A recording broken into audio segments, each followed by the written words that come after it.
The Height of Sword Evolution, My Favorite Swords by Skallagrim. So I've talked about how there is no single best sword. Perfection is a lofty, abstract goal that can never be fully reached, not even by Cell. You know, you're not wrong. Which is not to say that all designs are created equal. Some are better than others, especially for particular purposes in certain circumstances. But there is a time period that, in my opinion, contains the height of sword evolution. At 1600, I'm guessing offhand. About there. Not quite medieval, pre-Renaissance, though. least in Europe specifically. Let me show you. Here we have several hand-and-a-half swords. This one is in particular quite interesting because if not for the handle length, it looks like a rapier. So this is, a little bit. I would almost call this a rapier longsword hybrid. Sort of. And there's a basket here. So this kind of reminds this, as I said, this feels like this is pre-Renaissance. This is offhand. I have no idea.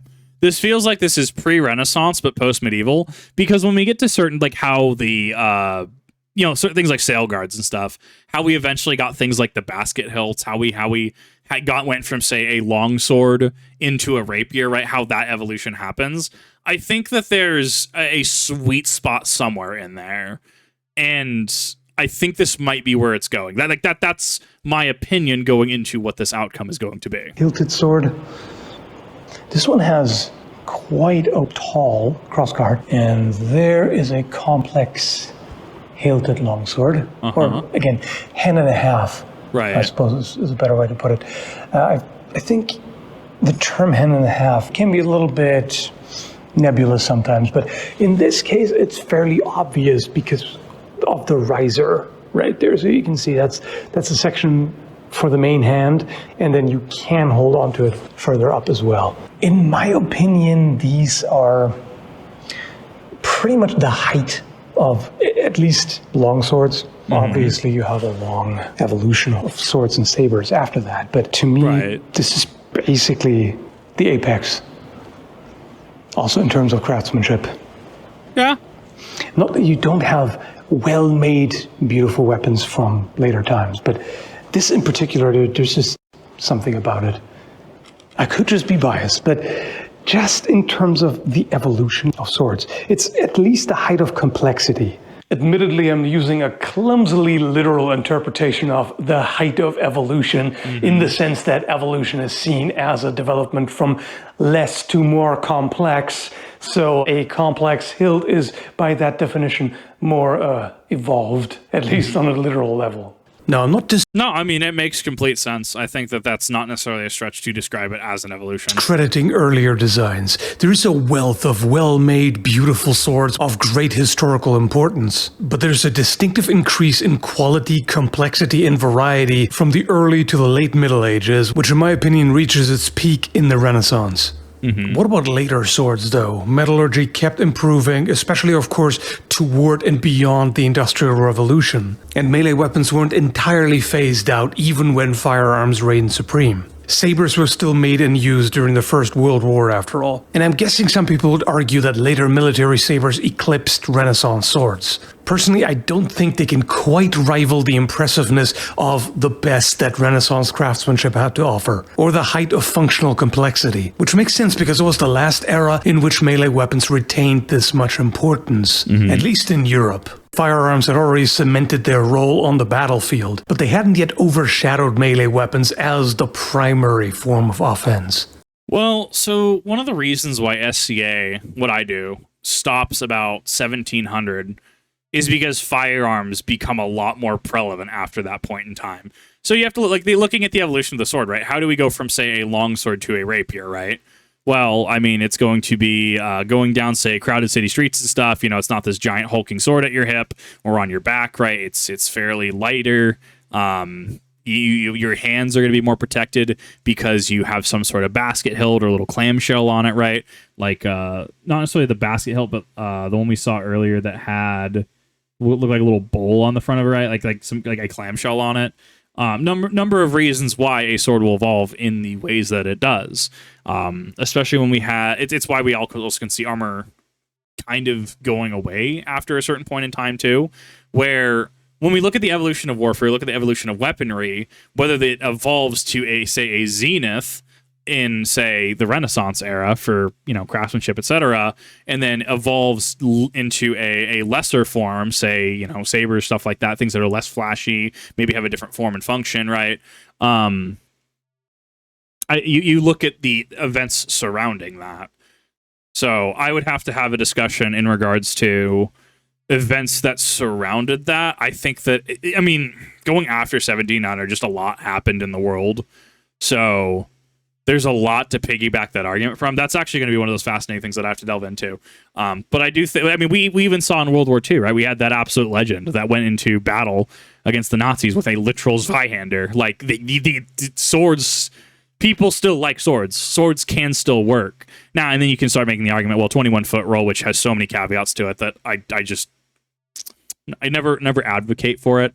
I never advocate for the 21-foot rule, for anyone curious. Lot to unpack there. Of course, there are always exceptions, like Scottish Highland warriors still using basket-hilted swords in the Baroque and beyond. But the general trend overall. Right. There were still swords with basket hilts and other elaborate designs in the 17th century and after, but they didn't push the envelope the way sword development did in the 15th and 16th century. There was just nothing more to add, really. There were changes on a smaller scale, and they kept alternating between different blade shapes, like straight or curved, wider, narrower, thicker, thinner, etc. But at that point, the way I see it, everything that makes functional sense had already been done pretty much. Which, of course, is not to say that every Renaissance-era sword was perfect and everything before and after was worse. I would use that. That feels like that would be, maybe, at a guess, maybe 15th century. I feel like this is the earlier stages of evolution into some of the rapiers and basket hilts that we have. That is just a shot in the dark for me, though. There was a lot of experimentation that didn't lead anywhere long-term, like all the weird combination weapons and whatnot. Although, that's something they kept doing anyway. Yeah. The willingness to experiment also brought us the staggering variety of designs to choose from. And when you cherry-pick the best of the best from that time period, I don't think it gets any better. Interesting. There's a longsword with sort of a Pappenheimer-style guard that you wouldn't normally expect on a rapier. It has those distinctive-looking cutouts. Interesting pommel shape, too. Yeah. In the Renaissance, you get so much more variation. And some older time periods, you can classify swords a little bit more easily and set up a typology. There's way more variety at this time. And next to it, again, a complex. So this one has a knuckle guard that only goes halfway through. And that is often the main target. Sometimes you can target the bottom hand too, but that is more important to protect. Okay, that's interesting. The guard on this one right there to the right, the left side is straight and the right side is curved. Curved toward the camera. Let's see, hopefully you can see that. Interesting. I feel like that. So, and then once again, we have to ask the question, why? Why are things developed in the ways that they are? So, like having a curved key on, right, on the crossguard. I feel like this might be something you want to wind and bind with. This could be something that you could use to catch. You could maybe catch your opponent trying to do a thrust, being able to use that little notch there. I don't know how secure that would be. I wouldn't be willing to put money on it. I could see there being some shenanigans with that, though. You could argue maybe you could do the thing where you could, say, twist your sword to try and poke them. Once again, I don't necessarily know the validity of a move like that, of a strike like that. But then again, we have rapier manuals or rapier plays of end him rightly, right? Where you just unscrew your pommel and throw it at him. Not necessarily that it was widespread, not that it was a meta tactic, but someone somewhere said, hey, I could use this. This could potentially work. That is quite odd. I can't say I've seen that before. Pretty much a 90-degree bend, so I would assume that's intentional. For some reason. There, you have very obviously dedicated anti-armor swords. I mean, it doesn't get more obvious than that. Look at this. So, you have a pretty thick blade, diamond cross-section, so it's nice and stiff, extremely narrow, So you have a longsword hilt attached to a needle, essentially, an armor-breaking needle. And in fact, the one next to it on the left that is almost even more obvious. That could even be a triangular. It is, yeah, it is a triangular cross-section. So it's flat on the inside, or backside, however you want to look at it. A very pronounced ridge in the center. So in terms of weapon design, right? Think about it, right? Early 1500s going into 1600s, leading into the 1700s, right? And then leading into, say, modern military, quote unquote, right? Mostly firearms, say World War I, World War II era, right? So think about armor, right? Sure, 16th century plate mail, right? Awesome. Cool. Right? 1500s, 1600s, plate mail. But as people get less and less armored, now you start having rapiers where, yeah, you're going to be able to cut someone with the edge. And you have to remember, the past was the worst, where you get a cut and it gets infected and you're pretty much you just get game ended, right? Leading into something like, say, Napoleonic Wars, leading into American Civil War, leading into more modern conflicts like World War I, World War II, right? That had swords in some way, shape, or form used, right? Are they necessarily armored? They're not really armored. So does it make sense to bring something like a hulking longsword or effectively an armor countering, longsword a la needle? Doesn't necessarily make sense to plan for armor when you're dealing with, say, cloth, or you're dealing with namely unarmored combatants, right? Going back to factors around development that feeds into warfare, arms evolution, right? So that gives you an extremely stiff blade. That is a pretty classic example of an S-stock. So you sacrifice any chance of using cuts at all. I mean, you could still bash someone with it, obviously, but this is really a thrusting sword, primarily. I don't know, you could probably get a sick expel, right? Where you so front hands, I hammer grip my stuff. Someone brought that up recently. I'm like, oh yeah, I just hammer grip a lot of it. I just do it subconsciously. The amount of times people pointed out that what I do is just very German is really funny to me. I just subconsciously, oops, all German. But so, you have your front hand, your back hand will be on, say, the pommel or whatever, and say you, because your backhand is going to be how you're holding it, balancing it with front hand, backhand on the pommel, moving it, right, being able to pivot. Just pivot it sharply. The blade is going to go in whatever direction that is opposite. So if you say move your backhand to the right, the sword's going to go left, right? So you could maybe get a neat little pop and expel on their blade, maybe. But I don't think you're necessarily winding and binding or parrying with this, right? There we've got a hunting sword, aka Kriegsmesser. I mean, technically it's not, obviously. If it's a hunting sword, it's not for war, but you would call this a Kriegsmesser in the way we typologize things now. You can see it has a very characteristic pommel shape. Well, pommel cap, I suppose. Those decorative panels in the grip are quite interesting. They have a checkered pattern. And again, there's so much detail. It's a Swiss saber. There's just something about it. That Kriegsmesser, that hunting sword, that feels like that comes from money. Like that comes from some family with money. Again, complex hilt. Yes, I like complexity, but it's not just that. It's not just the fact that it protects your hands and that it's more elaborate craftsmanship. It's also just aesthetically very pleasing. I also had a chance to handle a fantastic reproduction from Todd's workshop. And although it's a bit heavier than other longswords due to the extra mass in the hilt, it's properly balanced and moves well. There's just one thing about it that feels a little awkward, and that is how skinny the handle gets toward the pommel. It doesn't fill the hand very well. It's one of those swords that are single-edged, but also kind of not. The false edge is fully sharpened there. In fact, I would even call this functionally double-edged, pretty much, because that's the part that you cut with. You wouldn't cut any higher than that.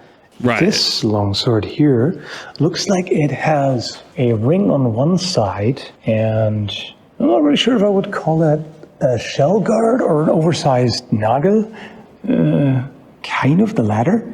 But either way, so it looks almost like a Kriegsmesser guard on a longsword. Again, not like they were that obsessed with the terminology. The sword that the reproduction town guard that I've owned, in fact, 2 of which I've owned, is based on. It makes me think that they did quite a good job with that, both Arms and Armor and LK Chen. It's very close. These rapiers here are also quite nice. There's a good look at the blade profile as well. So you look at something like this, right? And this is clearly different. Like feels like a end point for a lot of the swords prior. This would not strike this being towards the tail end of that evolution going into the Renaissance would make sense to me. Like we're starting to get into like, all right, this is the rapier as people know it. Well, you can see it's much thicker at the base. That's primarily where you want to parry. It's just where you have the most stability in terms of leverage. As said, maybe I'm just biased, but I'm interested to know what you think. What's the height of sword evolution in your mind? Thanks for watching and take care, folks. I do have to agree. I do have to agree with him on the time period. Anywhere between, say, 1500 to 1700, I think there's a lot of character gets added, especially from a European perspective, right? I think that we start hitting a lot of customization. We start hitting, because the Renaissance being the Enlightenment era, right? We're coming out of those dark ages, right after the fall of the Roman Empire. When did the Roman Empire fall, Kip? I don't know. Depending on who you ask, anywhere from what is it, like 400 Common Era to 1400?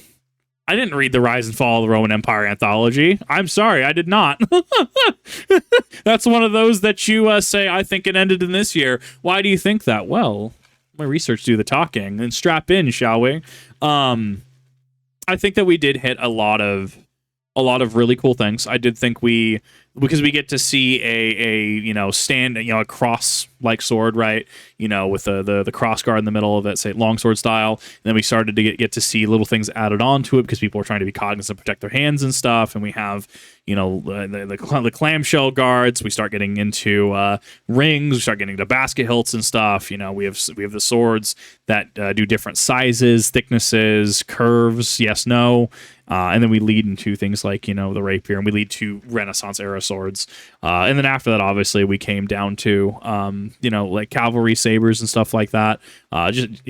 Just a different metagame, effectively. So I think I would necessarily agree. I think somewhere between 1500 to 1700, I think I would probably put that, strictly for the reasons that he is listing here.